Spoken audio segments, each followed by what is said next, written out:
What is up, everybody? How's it going? So, I know I was supposed to put out a video on Wednesday, I believe it was. Yeah, today, but I didn't get a chance to because I was having some issues with my computer. But those things are resolved now, so I will be posting this video on Thursday. You guys will see it in the morning, and I will still have my normally scheduled video on Friday just to kind of make sure that I keep on schedule. So, definitely don't have to worry about that. But let's just kind of get into the episode today. So we're going to be continuing talking about parsing a class block. I'm going to try to get to as much as I can within a short period of time. So let's just see how far we can get.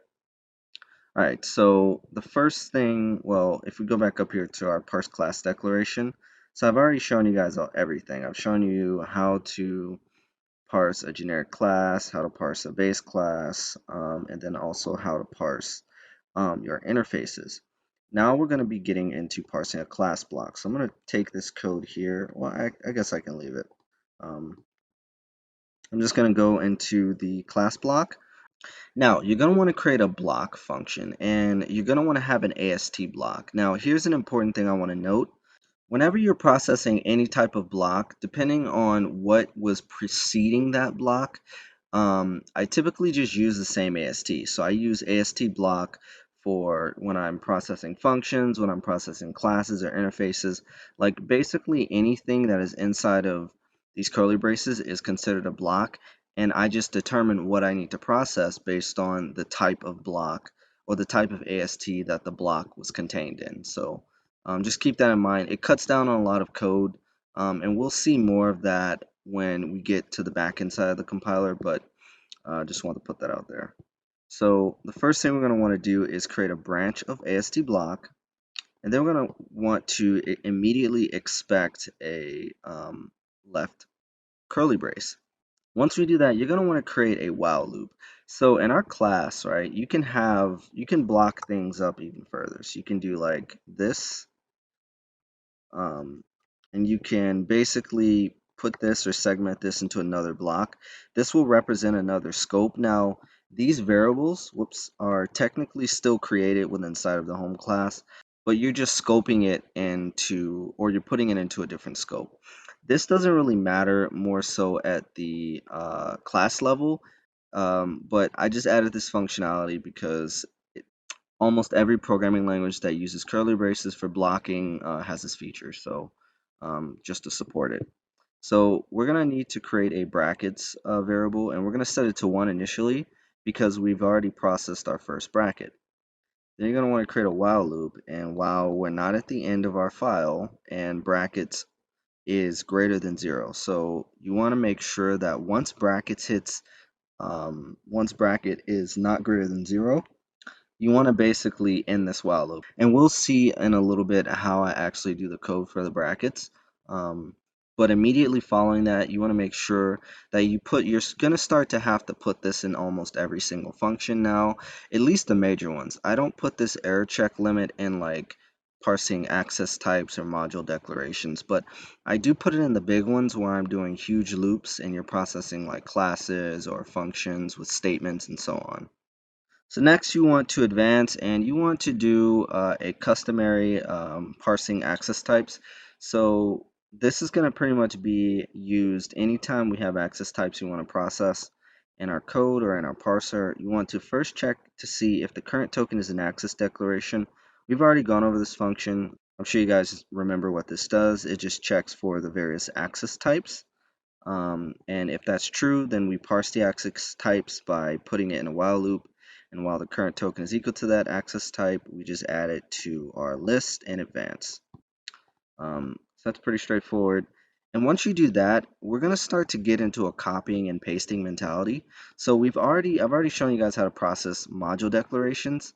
So literally just go and do a control search for parse, which is the top level function of our parser. Find the spot where you put module declaration, copy that code, and literally just like paste it into the class block here. The only thing that is probably different is that we have this new error here where it says unexpected module declaration. So the reason why I have this error in my programming language, you can only specify one module. So you can't do like, I don't know, you can't say module std here and do something that way. Maybe in the future, I could probably have a way where you can like scope a module and maybe like say all this code that's inside of these brackets go inside of the standard library. But for right now, what the language is supporting is you can only allow for one module declaration. So just make sure you put that in, put this error in. And considering that we don't have this as a custom error or an error that's already pre-processed like illegal access declaration where we don't have to provide the actual error message, we just set it as a generic, pass the current token, and then write what our message is. And then of course we parse our module declaration. After that, you want to do a recursive call back into this function for parsing a class declaration. So if you determine that the current or the next token, or actually the current token, I think, yeah. So you determine the current token, if that's equal to class, that means it's a class declaration. So you literally just recursively call back into this, which will then call in the class block and so on and so forth. So those couple are usually pretty easy. Now I'm just going to jump immediately down to the bottom. So before, like, it's going to probably take you guys a while to write all of this code for like everything else that goes in the class declaration. So you have like your enums, init declarations, method declarations, and so on. So typically what I do when I'm writing my parser is I typically try to go by an MVP structure. So I write like the minimum amount of code for it to just simply work, and then I add to that code. So because I don't need all of this information immediately while I'm writing my parser, I just immediately jump down here and I start writing the code to exit outside of this loop and exit outside of the function. So with the current code that we have in this lesson, all I'll be able to support is basically a class declaration with another class inside. So that'll be the only thing that our parse will support, which is just fine. We just want to make sure that everything works. So I'm going to go back and, all right, so for the MVP of our parse class declaration, what you're going to want to do is see if the current token is an Endoffile token, then we want to say unexpected Endoffile. Then we obviously want to break out of this function or out of the for loop. And then after that, if it's not an Endoffile, then we want to check to see if the current token is equal to a right curly. Now this goes back to that brackets variable at the top that I mentioned before. So here's how the logic of how I process brackets in the actual programming language. So I say if brackets -1 is less than 0. So in this case, like let's say for example's sake, let's say we're going to process this code here. So we have this bracket and then we have num is equal to 0. So in this case, brackets, once we're processing this, once we start processing our class declaration, brackets is going to be equal to 1. Once we get to this bracket, we're going to want to increase brackets. So I'm kind of getting a little bit ahead of myself here, but if we see a left curly, all we do is just increase brackets. So that's pretty simple. So we're going to increase brackets to 2. Now, once we get to this one, what we're going to do is we're going to say is brackets -1 less than 0. So if brackets is 2, because we have 2 brackets, the value of that is going to be 1. So 1 is not less than 0. So if we go back here, it won't enter this function. So it'll enter here. It'll just decrement the brackets. So once we get to this one, brackets will go from 2 to 1. And if then we do a check to see if brackets is equal to 0, then we want to decrement the current token and break out the for loop. So ignoring the fact that this class is here, like let's say if I just did that, once we get down to this bracket, we're going to do this code again. So we're going to say, all right, right curly, brackets -1 is less than 0. Well, 1 minus 1 is 0. So it's not less than 0. So we just decrement the brackets and we check, and now it's equal to 0. So we decrement the current bracket and then we just go from there. After you do that, then you want to, this comment doesn't make any sense. After that, you want to basically do a catch-all. So you want to say errors, create new error. and you want to create a generic error and just basically say you expected a method, class, or variable declaration. And you can put whatever error you want in here, but basically the premise is when you if you try to figure out what the thing is inside of your class block, and if you just don't know what it is, well, you want to tell the user what was to be expected here. And then you want to eventually create a parseAll function. This is extremely important because when we're processing our function or we're processing our class, like let's say, I don't know, let's say your programming language had functions in it, but for whatever reason, functions could only be created outside of the scope of class. Now, I know that doesn't make any sense. The purpose of classes are to have functions, but bear with me. So let's say you had something like this, or here, even a better example. Like, let's say we have an interface. Interfaces, you have to declare functions like this. Also, this is a new thing that I added, delegate. The syntax for that has changed. We'll go over that in a little bit later video, but basically, this is representing a delegate function. And when you have interfaces, you can't have functions that are implemented inside of the interface. So this would be one of those examples where if you find something that you're not expecting to be there, you don't want to basically have an error here, have an error there, an error at this token, an error at this token, so on and so forth, right? Like literally every single token that the compiler or the parser will parse that it doesn't know about, you'll get an error about it. So you want to create a parseAll to like catch any weird situations like that. So literally you just want to, in here, check to see whether or not we have any access declarations, parse the access types, do an error check limit too in here as well. That's very important because even if you come into parseAll, you still want to make sure that you're not like at a point where you should not try to figure out what things are and just return. So in here, you just want to have like an Endoffile check. And you basically want to put every single type of thing that you can parse in the language. So you have your method declarations, module declarations, class, mutate, enum, init, interface. So basically everything, anything in your language that you can process, and then also including statements. Like what if the user, I don't know, what's a statement that I could do? Like let's say somebody just did this. They said foo 8. Right, let's say they had a function called foo, and what this represents is this represents an expression, and statements are represented as expressions or variable declarations or whatever, right? But you can't just have random expressions like plastered inside of a class file or a class declaration. So when you get to this point, the parser's not going to know what's going on. It's going to call the parseAll function, and then it's going to parse a statement, and eventually it will get to parsing this expression.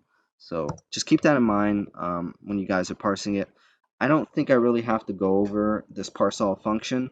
I think it kind of speaks for itself. Just put everything in here that you could possibly parse, like I said, into this actual function. All right, so once we did all of that, once we've did it, this is kind of like the MVP or the minimum amount of work required to get a class block running. Then once we do that, we want to free up our access types, the list if we haven't used it. And then we want to check our brackets. So like, let's say we had an example where we did that. And for whatever reason, it broke out of there. So like, let's say in this example, you hit the end of the file before you found the bracket that you're required to do, or that you were required to have at the end of the class. So we're going to hit this, where is it at? End of file here. So we're going to hit this if statement, and we're going to break out of the while loop, but we still haven't processed our ending bracket. So that's what this case is for. We just say if brackets is not equal to 0, then we want to create an error, say a missing bracket, and then we want to put our error message here. Otherwise, whether or not that happened, we just expect the actual bracket. Now, theoretically, it probably might be better to just do this. So like, I'm going to put an else statement here.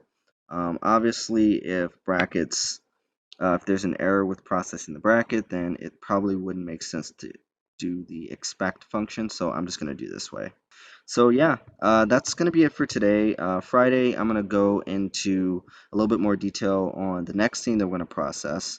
I'm probably going to skip mutate declaration because that's a bit complicated. That's a complicated feature. We'll probably do something else, but yeah. So before I go, as usual, I'm going to show you guys kind of the results of what we did today.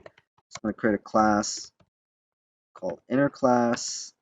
So this is effectively, if you watch this episode, where we would be at in terms of the parsing phase. All right, so I just realized something. So because this is recursive, as I was debugging, it's going to print out 2. So here's the actual thing that we need. Okay. All right, so here we are. Here's the actual AST output. So here's a perfect example of seeing how recursion works. So we first process inner class. So because I have this printout at the end of every class block, we're going to process this printout twice. So we're going to process the printout for this one first, then the outer one. So as you can see, we process inner class first as the class declaration. We have a block, but there's nothing in it. But here's the one where we really want to make sure that our formatting is correct. So we have at the top level a class declaration called home. We have a block, right, which contains another class declaration. So it contains one AST. That's a good sign. We have our class declaration. We have our inner class. And then in there, we have another block, which doesn't contain anything.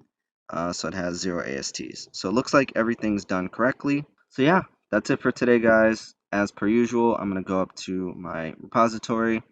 If you guys would love to help out the channel, definitely head over to my GitHub repository at github.com/androdevcity/sharp.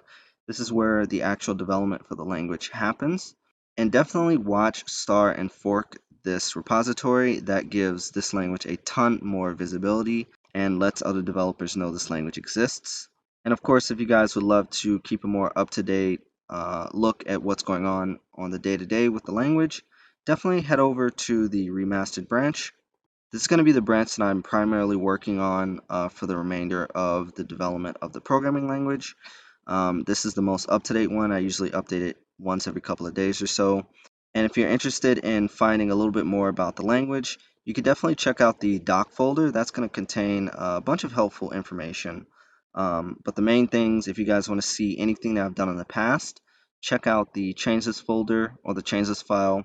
And if you want to see things that I'm either looking to add to the language as a new feature or stuff that I've already done, definitely check out the roadmap file as well. So hopefully you guys enjoyed the video. Definitely like, comment, and subscribe if you guys like what you saw and you want to see more.